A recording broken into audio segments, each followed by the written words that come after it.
Salut, je suis Herman Kakpo et c'est un plaisir pour moi de vous retrouver dans cette étude de cas. Vous savez, la vie n'est pas facile, hein. Les choses sont parfois très très difficiles, c'est pas toujours évident et on a parfois des loups autour de soi. Que voulez-vous que je fasse lorsque j'ai des loups autour de moi? Que voulez-vous que je fasse quand tout le monde me provoque? Que voulez-vous que je fasse lorsque j'ai de la difficulté? J'essaye de faire ce que je peux, mais mes efforts ne sont pas reconnus. Rappelez-vous, hein. L'incompétence est la cause et la conséquence de la démotivation. Beaucoup de gens sont très démotivés, non pas parce que il ne faut pas des choses du travail extraordinaire, mais ils disent que voilà, on n'apprécie pas leur travail, on ne reconnaît pas leurs efforts. Mais c'est parce qu'ils n'ont pas la plateforme d'expression nécessaire pour pouvoir manifester, enfin, obtenir de la reconnaissance de la part des gens à qui ils ont affaire, des gens avec qui ils travaillent. Quand vous ne savez pas vous vendre, vous pensez que vous avez de la compétence, mais vous ne savez pas vous vendre. Et il y a une compétence qui vous manque, c'est-à-dire la capacité à vendre. Vous êtes incompétent et on ne vous achète pas. Vous n'êtes pas accepté ou acheté à votre juste valeur.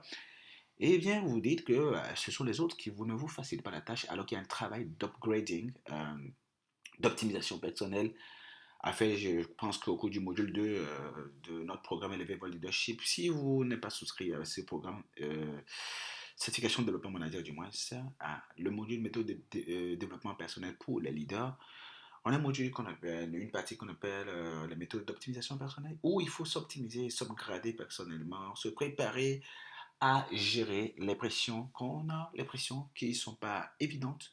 Mais réussir à la fin de la journée, c'est passer les épreuves. Une personne passe à une classe supérieure dans sa vie et dans sa carrière lorsque cette personne arrive à passer les épreuves avec succès. L'adversité vient tester à quel point vous êtes mûr. La difficulté vient tester à quel point vous êtes prêt. Quand les gens vous provoquent, c'est un test de maturité. La provocation est un test de maturité. Et donc, on ne peut pas utiliser la provocation et la pression comme excuse pour fondre, pour céder, pour perdre le contrôle, pour mal réagir, par exemple. C'est un test de maturation. À quel point tu es mûr? Tu as des gens qui sont indifférents à ce que tu fais.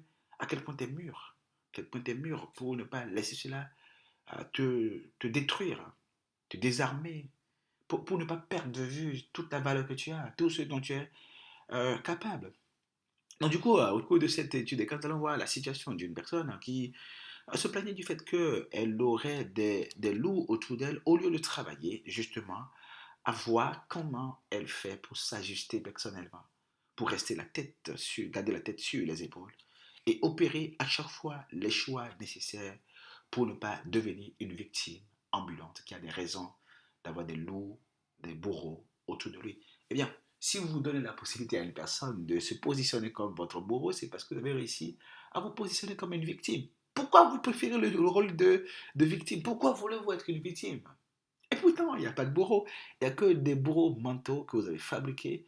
Vous pensez qu'une personne vous en veut alors qu'elle ne vous en veut pas. Ça vous est jamais arrivé de vous asseoir pour discuter, échanger avec une personne et vous pensez que cette personne était mauvaise, mais elle n'était pas mauvaise au fond. Je me rappelle, il y avait une expérience extraordinaire.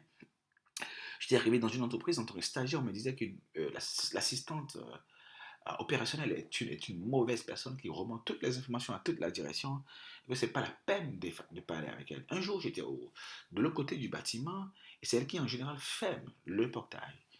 J'ai fait la clé pour accéder.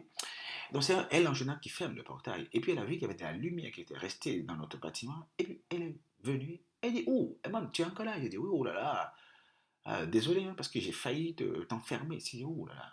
Et la personne qu'on m'a dit qu'elle est une personne mauvaise, la voilà qui venait manifester de la bonne attitude, qui fait un geste de générosité. Et donc, j'ai pu regarder le côté positif de la personne. C'est notre incapacité à voir le côté positif des gens qui fait parfois que nous prenons des gens comme des méchants. C'est dans notre tête qu'ils sont méchants.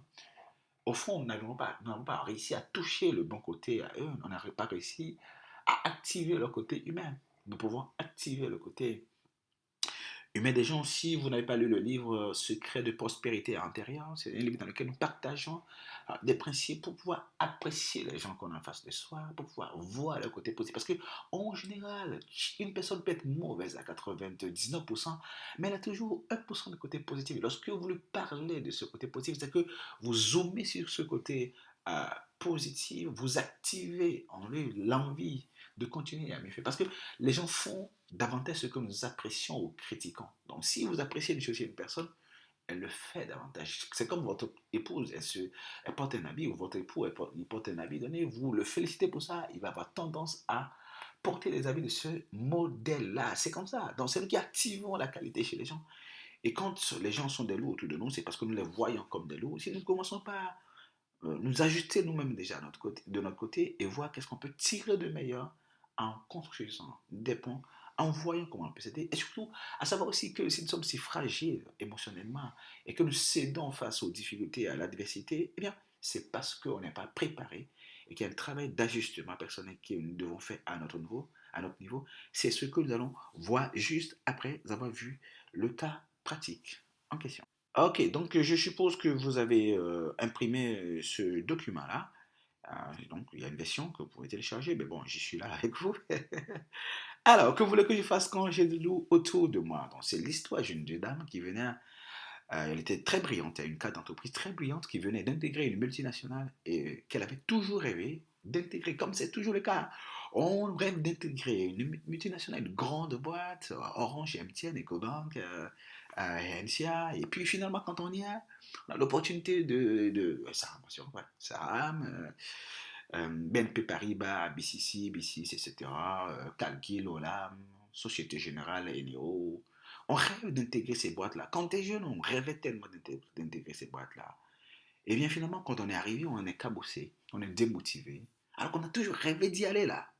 Qu'est-ce qui s'est passé? Alors, voyons de près le cas de cette jeune dame. Elle était très engagée et enthousiaste à 100%. Le premier mois de prise de service, elle voulait montrer qu'elle est la meilleure personne sur qui l'entreprise peut compter.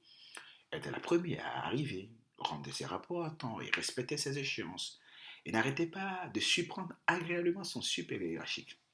Au bout de 4 semaines, une collègue s'approcha d'elle et lui dit: On voit que vous voulez changer les choses ici, pourvu que cela dure. Laissez-moi vous dire une chose, vous n'aboutirez à rien. Choquée, elle prit peur et eut de l'insomnie pendant plusieurs jours. Son enthousiasme va tomber à 80%. Un jour, elle voulut défendre le dossier d'un client en s'opposant fermement à une collègue du service des opérations. On lui fit remarquer qu'elle a foutu sa main dans la gueule du loup. Le collègue en question serait en de très bons termes avec le directeur général. Alors, à sa grande surprise, on lui envoie une demande d'explication pour violence sur le lieu du travail. Son enthousiasme va tomber à 55%. Compte tenu des résultats qu'elle a démontrés, on la nomme responsable adjointe d'un projet de réaménagement du dispositif de service à la clientèle. Le travail pèse sur elle parce que le premier responsable n'était pas disponible. Elle fit des propositions qui ont été appliquées et la qualité s'est améliorée. Elle a reçu les félicitations publiques du directeur général. Son enthousiasme passe de 55% à 70%. Pour faire suite à la mise en œuvre des propositions qu'elle a faites et assurer la continuité de l'optimisation de la qualité de service, un département innovation, veille et qualité a été créé. Naturellement, elle s'attendait à être nommée, comme cela se doit à ce poste, puisque c'est elle qui a conçu le projet. À sa grande surprise, c'est la dame avec qui elle avait eu une altercation qui a été nommée. Alors, frustrée, elle voit son enthousiasme tomber à 35%. Voyant que ce n'est pas forcément le fait de travailler et d'exceller qui permet de prospérer dans son entreprise, elle décida de ne plus se donner vraiment. Son patron l'appela dans son bureau et lui expliqua il est désagréablement surpris par ses performances en baisse vertigineuse. Il dit, mais au moment où je faisais les choses ici, on ne m'a presque pas félicité, on a donné le procès à une autre personne, et maintenant que je ne travaille plus là, c'est maintenant que vous vous plaignez, quoi. Elle ne supporta pas qu'on lui fasse autant de reproches aussi amers, alors que, voilà, on ne la félicitait pas quand elle produisait du résultat. Alors son enthousiasme tombe de 35% à 25%. Contrairement à son sens de l'application qu'on lui connaissait, elle s'est mise à commettre des erreurs. Revient de la pause avec du recta, comme tout le monde. Désormais, elle passe plus de temps dans les commérages. Elle s'est rendue compte de ce que les gens parlent mal d'elle dans l'entreprise. Elle s'est sentie comme étant désormais la risée de tout le monde. Son enthousiasme va tomber à 15%. Lorsque l'une de ses meilleures amies lui demande ce qui lui arrive, elle répond: Que veux-tu que je fasse lorsque j'ai des loups autour de moi? Naturellement, ce sont selon elle, les loups qui font d'elle ce qu'elle est en train de devenir. Elle est en train de gâter, comme on dit en langage vulgaire, sa carrière. Elle est en train de détruire sa carrière, pour faire plus sérieux, à cause de quelqu'un. Oh my God. Alors, qu'est-ce qu'elle fait? Désormais, elle cherche la prochaine opportunité pour trouver un employeur. Je m'arrête ici pour vous dire quelque chose de très important. Le meilleur n'est pas ailleurs. Il est en vous. C'est à vous de l'exprimer là où vous êtes. Et quand vous exprimez le meilleur de vous-même là où vous êtes, même si c'est un environnement dégueulasse et désagréable, vous allez faire la différence parce que vous savez coopérer, collaborer, et vous savez montrer le meilleur de vous-même. Et vous faites de sorte que, sachant votre valeur et votre disponibilité, les gens ont intérêt à être avec vous et les gens ont intérêt à collaborer avec vous et à travailler davantage avec vous. Eh bien, comme je disais, donc, elle voulait trouver un employeur, mais elle a la trouille que les choses ne soient pas meilleures ailleurs. Donc, une fois, les choses ne sont que rarement meilleures ailleurs. Alors, son moral est vraiment très bas. Certains soirs, il lui arrive de fumer, de boire, pour oublier tout ce qui lui arrivait dans sa vie et dans sa nouvelle carrière qui était normalement prévue pour être très brillante. Son envie d'aller au travail est presque à zéro et doit se battre chaque matin pour sortir de son lit. C'est pas la peine de vous demander si vous vivez une situation pareille. Mais réfléchissons un petit peu.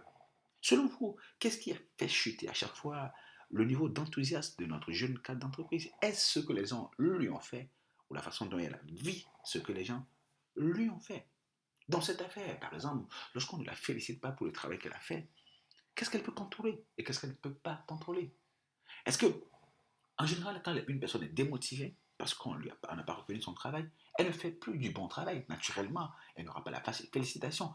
Elle va être mise de côté. Eh bien, on peut contrôler notre attitude, notre réaction. On ne peut pas contrôler l'attitude et la réaction des autres. Et il est vraiment important que nous soyons conscients de cela et travaillons sur ce que nous pouvons maîtriser, ce que nous ne pouvons pas maîtriser. Dans son cas, selon vous, qu'est-ce qu'elle peut maîtriser et comment? Qu'est-ce qu'elle ne peut pas maîtriser? Comment peut-on faire? Qu'est-ce qu'il faut faire pour continuer d'adopter l'attitude supérieure malgré les contraintes à l'excellence en leadership? On veut bien réussir avec les autres, on veut bien réussir dans notre environnement, mais on a des pressions et on veut bien adopter l'attitude supérieure, on veut se montrer leader, mais ce n'est pas toujours évident. Selon vous, qu'est-ce qu'il faut faire pour pouvoir y arriver? Quels sont en général les défis rencontrés lorsqu'on cherche à manifester son leadership et que l'environnement et les autres ne nous facilitent pas la tâche? Et eu égard ça, lorsque l'environnement et les autres ne nous facilitent pas la tâche, qu'est-ce que nous on doit faire en général? Ou qu'est-ce que nous faisons en général? Et qui fait qu'on se complique la vie pour rien.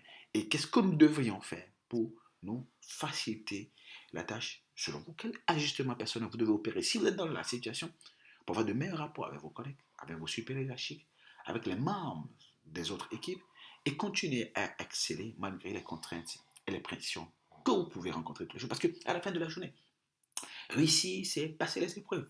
Réussir à l'examen, c'est passer les épreuves. Donc, la pression, l'adversité, l'injustice, hein, l'exploitation de l'homme par l'homme, ça fait partie des choses, des épreuves qu'il faudra passer pour être sûr de ce que vous allez produire du résultat à la fin de la journée. Et ce ne sont que ceux qui, justement, arrivent à passer avec efficacité les épreuves de la vie qui arrivent à s'en sortir. Donc, il faut se challenger, se réajuster.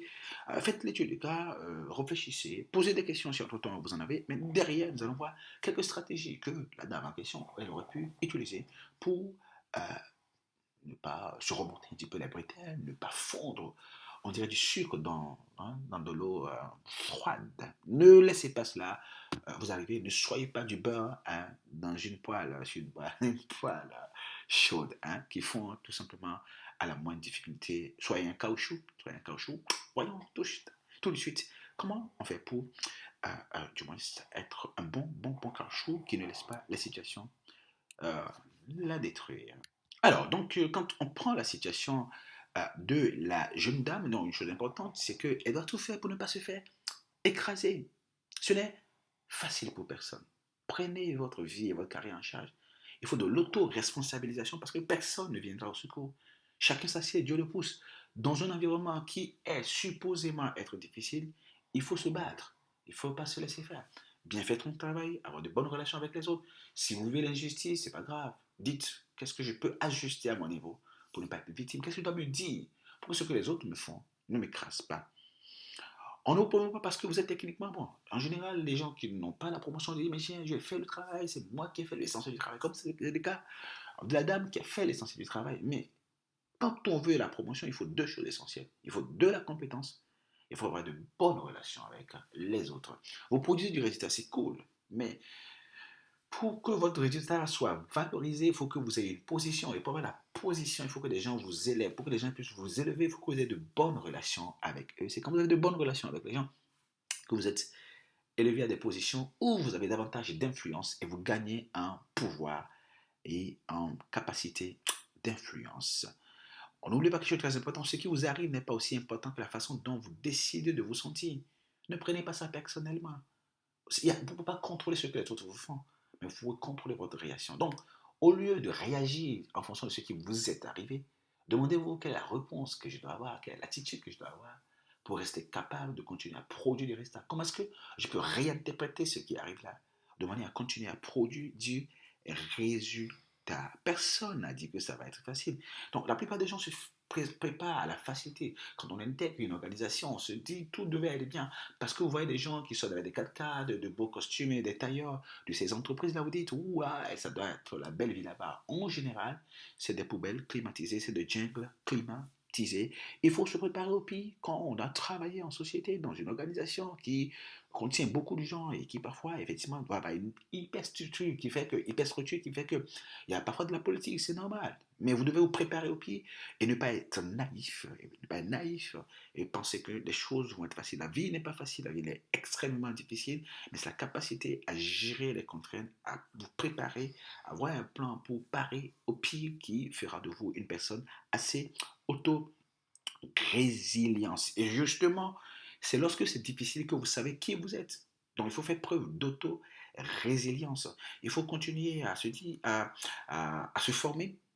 Il faut se faire coacher, par exemple, pour corriger les blessures intérieures, pour pouvoir passer les moments difficiles et ne pas prendre les choses au premier degré, avoir une personne qui vous challenge, à voir les choses différemment, mais surtout à être très orienté résultat, à accepter que la douleur fait partie du travail, la douleur fait partie du processus, mettre de ses sentiments et ses opinions de côté, ne pas personnaliser le débat et se demander qu'est-ce qu'on doit faire pour se faire davantage apprécier, quelles sont les attentes des autres et comment on peut répondre à ces attentes-là pour continuer à produire des résultats.